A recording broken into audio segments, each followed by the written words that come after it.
subject is physical yoga.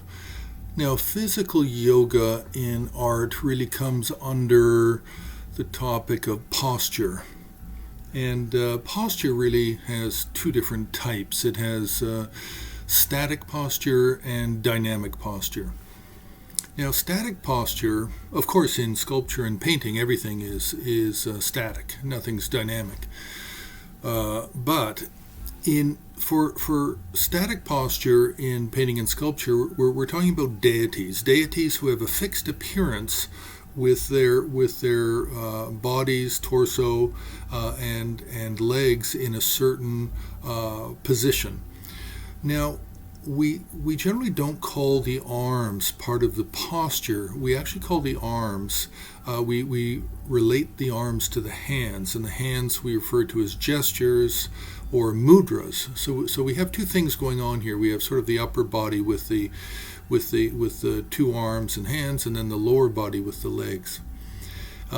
So for static posture, static is to do with how a deity appears and how their leg posture is are they seated, are they standing? Are they standing and leaning to the left, or are they leaning to the right? Are they standing in a dance posture with one leg raised and the other pressed to the ground? So there's many of these different types of posture. These are all static. Now, as to the hand gestures, the hand gestures are very much overlap with reality, with actual Buddhist practice. What hand gestures, mudras you see in art can also be replicated in real life by teachers or students, depending on the ritual practice that's being performed. So, back to the leg postures.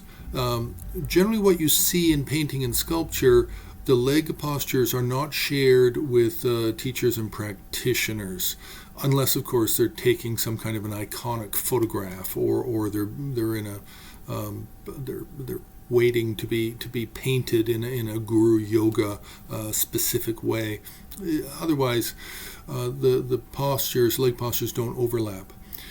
Okay, so we have static posture and we have dynamic posture. Now, dynamic posture here refers to actual yoga exercises in Himalayan art.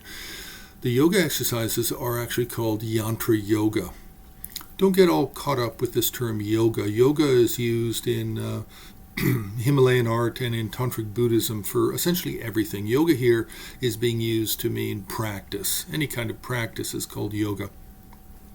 Any kind of union between one's ordinary experience and a divine experience, or a similitude of divine experience, is a yoga technique.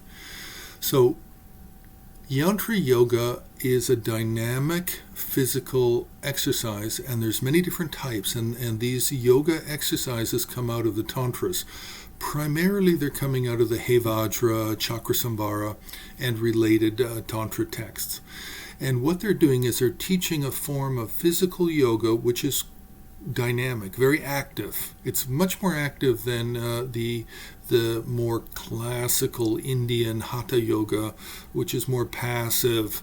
The tantric Buddhist Yantra Yoga is very active.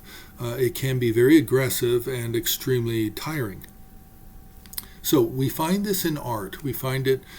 We don't find it all that often, but we find it in the murals of the Lukang Temple behind the Potala Palace in Lhasa, Tibet. These were commissioned by the 6th Dalai Lama, believed to be. And then we have certain paintings which depict yoga postures.